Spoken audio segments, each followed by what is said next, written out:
بسم اللہ الرحمن الرحیم السلام علیکم ورحمۃ اللہ وبرکاتہ جزا اللہ عنا سیدنا محمد اللہ وآلہ۔ میرے ناظرین، امید ہے آپ خیریت سے ہوں گے۔ اللہ تعالیٰ شانہ آپ کو خوش و خرم رکھے۔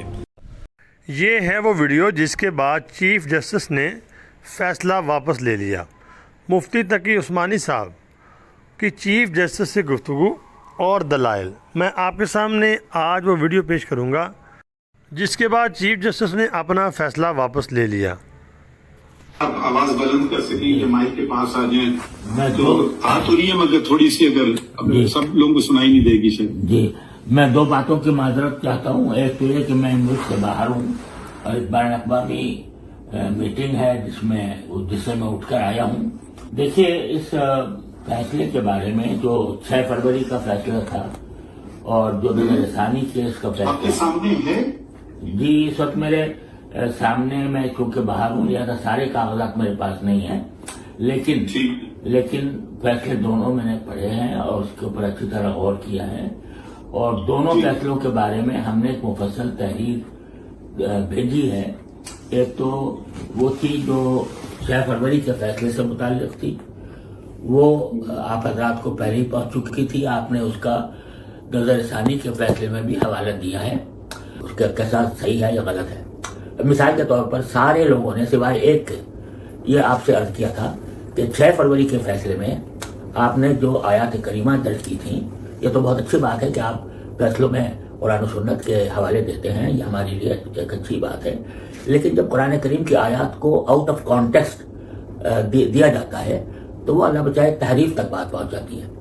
تو اس مقدمے کے تناظر میں جو وارث ثانی کے کیس میں ہماری بالکل سمجھ سے باہر ہے، اور کوئی بھی آدمی جب اس کو پڑھے گا ان آیات کو اور اس کے بعد آپ کا یہ ریمارک پڑے گا کہ اگر یہ آیات ذہن میں ہوتی اور آئین کی دفعات موجود ہوتی تو یہ مقدمہ درج ہی نہیں ہونا چاہیے تھا۔ یعنی ایک طرح سے آپ ان آیات کو بنیاد بنا رہے ہیں اس بات کی۔ نہیں تقی عثمانی صاحب، میں معذرت چاہتا ہوں، آپ برا نہ مانیں، میں نے آپ کو بیچ میں آپ کو روکا، مگر ذرا سی وضاحت یوں کر دوں۔ یقیناً ہمیں بہت سارے وہ ملے کاغذات جن لوگوں کو ہم نے نوٹسز دی، اور اگر جتنے نکات ان میں تھے ان سب کو اگر ہم اٹینڈ نہیں کر پائے تو اس میں میری کوتاہی ہے، مگر پھر تو وہ فیصلہ نہیں ہوتا، وہ تو ایک کتاب بن جاتی۔ اب ہم ایک یہ بھی کہا جاتا ہے کہ جی بہت لمبے ہو جاتے ہیں فیصلے، پتہ نہیں میں صحیح کرتا ہوں یا غلط کرتا ہوں، مگر میں کوشش کرتا ہوں کہ فیصلے اتنے لمبے نہ ہوں کہ کوئی پڑھے نہیں، تو ہم جو سمجھ پائے، یقیناً غلط سمجھے ہوں گے نا، اسی لیے تو آپ یہ درخواست دی گئی ہے سرکار کی طرف سے، تو وہ اگر اب ہم مزید آگے کی طرف بڑھیں تو بہتر ہوگا اگر آپ بنیاد بنائیں یہ جو فیصلہ ہے 29 مئی والا 2024 کا، کیونکہ اب تو وہ پرانی بات تو ختم ہو گئی، وہ اس میں ضم ہو گئی ہے، تو اس میں جو آپ سمجھتے ہیں نقاص ہیں، غلطیاں ہیں، یا آپ کے اعتراضات ہیں جو آپ لوگ بہتر سمجھنا چاہیں، تو پھر آپ براہ کرم آپ تجاویز دیجئے، ہماری رہنمائی فرمائیے، اور اگر ہمیں سمجھ نہیں آئی بات تو ہم سے سوال پوچھ لیں گے اور پھر کوشش کریں گے کہ بہتری کی طرف چلیں۔ تو آگے کو دیکھنا چاہیے، اس لیے آپ کی بات بھی بالکل صحیح ہے کہ میرا پتہ نہیں صحیح کرتا ہوں یا غلط کرتا ہوں، ابھی سے نہیں بلکہ چیف جسٹس بلوچستان کے وقت سے بھی میں، جہاں تک میری کم علمی ہے تو میں قرآن شریف اور حدیث مبارکہ اور فقہا کا حوالہ دیتا ہوں فیصلوں میں، کیونکہ ہم آخرکار اسلامی جمہوریہ پاکستان میں رہ رہے ہیں۔ اب دوسرے ملک اپنے ملکوں کے حوالے دیتے ہیں، تو ہماری جو تاریخ اتنی زبردست تاریخ ہے تو ہم اپنے حوالے بالکل نہیں دیتے ہیں۔ ہم اپنے فیصلوں میں امریکہ، برطانیہ، وہاں بھی کرنا چاہیے، مگر بہت ساری باتیں ہمارے کوشش رہتی ہیں۔ اب کوشش، اب اس میں یقیناً غلطی بھی ہوگی، وہ شخص سب سے بہتر ہے جو کہ کوئی کام نہ کرے، اسے غلطی بھی نہیں ہوگی۔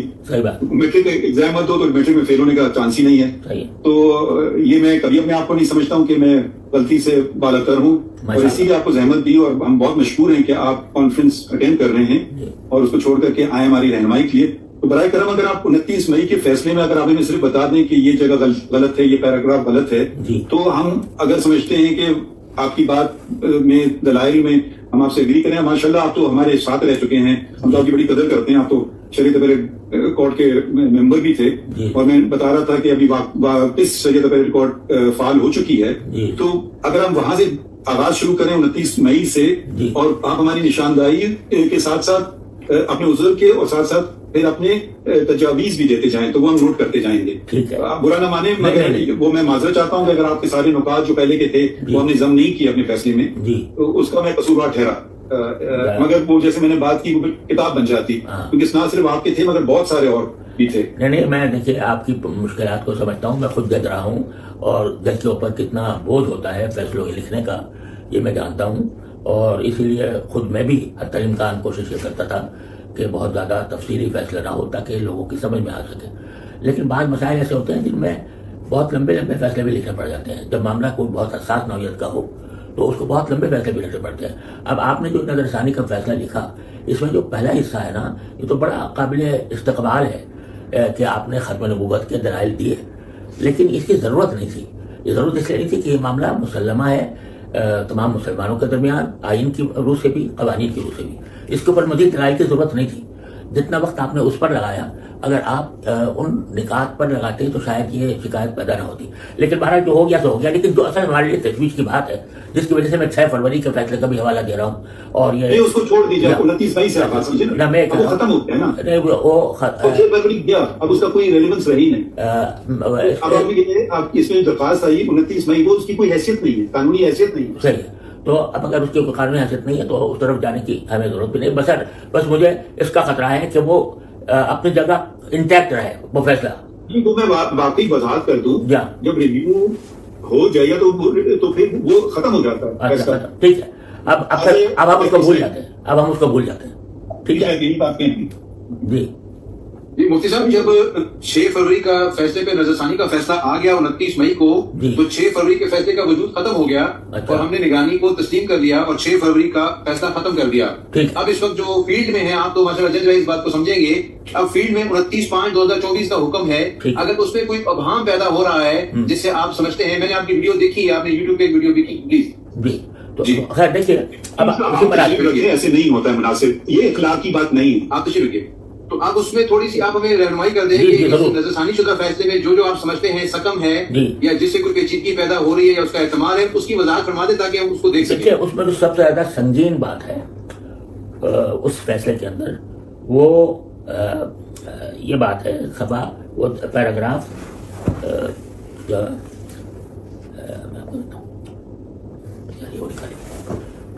پیراگراف 47 ہے شاید, میں ایک سیکنڈ میں آپ کو نکال کے دیتا ہوں. 45 کا حوالہ لے کر رہے ہیں. دیکھیے, میں یہ سمجھتا ہوں کہ سب سے زیادہ سنگین بات جو ہے وہ پیراگراف 42, جی ہاں 42, پیراگراف نمبر 7 اور پیراگراف نمبر 42. پہلا والا کون سا بتایا؟ Paragraph number 7 paragraph number 7. جی, آپ پہلے 7 پہ بتا دیں پھر 42 پہ بتا دیں. 7 میں وہاں آپ نے یہ فرمایا ہے کہ وہ احمدی اپنے ایک نجی ادارے میں تعلیم دے رہے تھے, جس سے آپ نے یہ ایزیوم کر لیا کہ یہ قادیانی لوگ جو ہیں وہ اپنے نجی ادارے بنا سکتے ہیں اور اس میں تعلیم و تبلیغ کر سکتے ہیں. اسی طرح نمبر 42 میں آپ نے باقاعدہ تبلیغ کا لفظ استعمال کر کے آپ نے فرمایا کہ یہ اگر اپنے مذہب کی تبلیغ کریں تو یہ ان کی ایک عجیب اصطلاح استعمال فرمائی آپ نے کہ ان کے گھر کی تنہائی میں شامل ہوگی. گھر کی تنہائی غالباً آپ نے ترجمہ کیا ہے ان کی پرائیویسی کا شاید. تو یہ اس میں تبلیغ کی آپ نے غیر مشروط ہدایت دی. غیر مشروط کے ساتھ آپ نے ایک لفظ ضرور بڑھایا کہ قانون کے مطابق, لیکن آپ نے جو اس میں سب سے پہلی بات تو یہ ہے 298C, جو PPC کا 298C ہے, اس میں 2 لفظ الگ الگ بیان کیا ہے. ہم نے اپنے تحریر میں وہ بات واضح کی ہے, یعنی جو جس چیز سے قادیانی حضرات کو منع کیا گیا ہے وہ 2 حصوں میں منقسم ہے 298C میں. ایک حصہ ہے پریچز اور پروپیگیٹس, ایک تو یہ ہے. پھر آگے اور invites others to their faith. تو ظاہر ہے کہ قانون میں کوئی لفظ ریڈنڈنٹ نہیں ہوتا. تو جب اگر ہم پریچنگ کو اور پروپیگیشن کو دوسروں کے متعلق قرار دیں گے تو invites others to their faith یا جملہ ریڈنڈنٹ ہو جاتا ہے. لہذا اس کا کوئی اور مطلب نہیں ہے کہ وہ اپنی کمیونٹی میں بھی اپنے آپ کو مسلمان ظاہر کر کے نہ تبلیغ کر سکتے ہیں نہ پریچنگ کر سکتے ہیں. 298C اگر آپ براہ کرم نکال لیں تو اس وقت میرے پاس مواد پورا موجود ہے. میرے سامنے ہے. جی میں پڑھ دوں آپ کے لیے؟ ضرور جی نہیں ضرور پڑھ دیں تو اچھا ہوگا. اچھا یہ میں پڑھ دیتا ہوں. جی انگریزی میں پڑھوں گا. انگریزی میں پڑھیں. جی. Any person of the Qaediani group or the Lahori group who call themselves Ahmadis or by any other name who directly or indirectly poses himself as a Muslim or calls or refers to his faith as Islam or preaches or propagates his faith or invites others to accept his faith by words ٹھیک ہے. میں آپ کا point سمجھ رہا ہوں. by words either spoken or written or by visible representations or in any manner whatsoever outrages the religious feelings of Muslims shall be punished with imprisonment for either description for a term which may extend to 3 years and shall also be liable to fine. جی میں بالکل 100% اتفاق کرتا ہوں. اب مطلب آپ کہہ رہے ہیں کہ یہ 2 پیراگراف یہ اس میں ابہام ظاہر کر رہے ہیں کہ یہ کہیں یہ 298C کے برعکس ہے. یہ آپ کا پوائنٹ ہے؟ جی بالکل یہ میرا پوائنٹ ہے کہ یہ صرف یعنی 2 پیراگراف جو قابل اعتراض پیراگراف ہے 42 ہے نا. اگر یہ ہم ان کو وضاحت کرتے ہیں دیکھیے 42 ہے ان کلیئر کلیش ود لا. یعنی یہ 298C کے بالکل مخالف ہے جو آپ نے پیراگراف 47 لکھا ہے. آپ کہہ رہے ہیں کہ 2 پیراگراف کو ختم کر دیں یا کلیریفائی کر دیں؟ کیا آپ فرما رہے ہیں؟ یہ میری دیکھیں اگر بات کو مختصر کیا جائے تو میری گزارش یہ ہے کہ پیراگراف نمبر 7 یہ پورا حذف کیا جائے. اچھا پیراگراف 42 اس کو مکمل حذف کیا جائے اور اس کے جو متعلقات ہیں یعنی بعض جگہ کئی جگہ اس چیز کا حوالہ آیا ہے وہ اگرچہ یعنی ضمناً آیا ہے لیکن اگر آپ اس کو حذف کر دیں گے تو امید ہے کہ وہ خود بخود ختم ہو جائیں گے. لیکن جو سب سے اہم چیز جو میں چاہتا ہوں آپ کی خدمت میں اس کی تجویز پیش کرتا ہوں وہ یہ ہے جناب. آپ مجھے شرمندہ نہ کریں, ہم آپ کی بڑی قدر کرتے ہیں. نہیں بہت شکریہ, بہت شکریہ. آپ میرے بڑے ہیں, بزرگ ہیں, بہت شکریہ.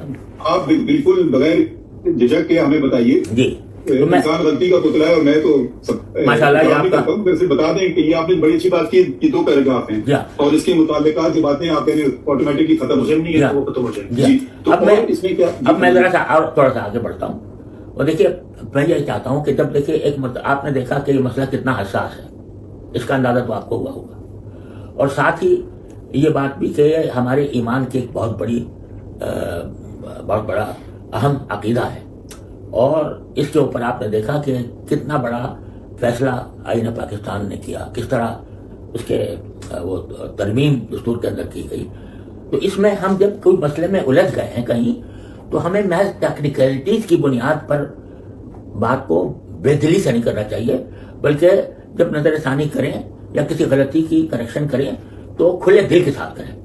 اور اس کے لیے میں کہتا ہوں کہ ان 2 پیراگراف کو حذف کرنے کے بعد ان کے متعلقات خود بخود حذف ہو جائیں گے.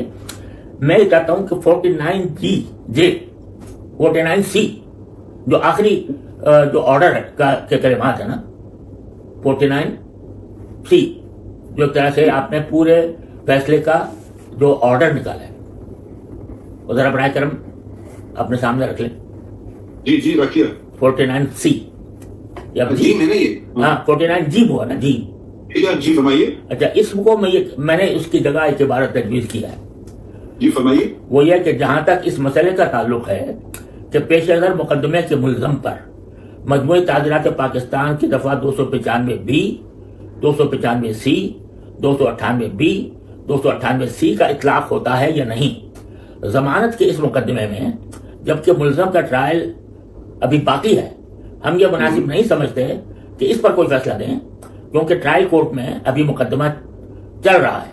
ٹرائل کورٹ کو چاہیے کہ ہمارے فیصلے مورخہ 6 فروری سے متاثر ہوئے بغیر مقدمے کی کارروائی جاری رکھے اور تمام حالات مقدمہ کو سامنے رکھتے ہوئے اس بات کا فیصلہ کرے کہ ملزم پر مذکورہ دفعات کے تحت جرم بنتا ہے یا نہیں. خالص میرٹ پر اس کا فیصلہ کرے, اور اس طرح نظر ثانی کے تمام درخواستیں جزوی طور پر منظور کی جاتی ہیں. یہ آپ اتنی جلدی میں لکھنا پایا، آپ یہ میں ابھی عبارت بھیج دیں گے ہمیں، جی ضرور، میں ابھی جو صاحب میرے رابطے میں ہیں میں ان کو بھیج دیتا ہوں. ٹھیک ہے. مزید کوئی بات؟ جی میں یہ چاہتا ہوں کہ میں گزارش یہ ہے کہ اس معاملے کو زیادہ لٹک جائے اور یعنی اس کی وجہ سے اضطراب انتشار ہی پیدا ہوا. آپ کی بڑی مہربانی ہے کہ آپ نے متعلقہ حضرات کو بلایا، ان کو سنا اور اس کے بعد آپ نے فیصلہ کیا. اب یہ آخری بار ہو رہا ہے، تو اس آخری بار میں براہ کرم جتنے اشکالات پیدا ہوئے ہیں، اشکال کیا پیدا ہوا میں آپ کے سامنے رکھ دیتا ہوں. وہ یہ ہے کہ قادیانیوں کو تبلیغ کی اجازت دی گئی ہے جو 298 سے بالکل خلاف ہے. اور دوسری بات یہ ہے کہ آپ نے جو اپنے فیصلے میں قومی اسمبلی کے اندر جو تقریریں ہوئی تھیں اس وقت، اور اس میں یہ کہا گیا تھا، میں اس پہلو کو تھوڑی وضاحت کرنا چاہتا ہوں اگر آپ اجازت دیں تو. اجازت ہے. اچھا، تو وہ یہ ہے کہ اس اسمبلی کی میں جو تقریریں ہوئی تھیں اس میں یہ ضرور کہا گیا تھا کہ ہم ان کو ایک غیر مسلم اقلیت قرار دے کر غیر مسلم اقلیت کے ان کو حقوق دیں گے. یہ بات جو تھی نا، یہ پاکستان اسلام کی تاریخ کے تمام کیسز کے بالکل برعکس تھی.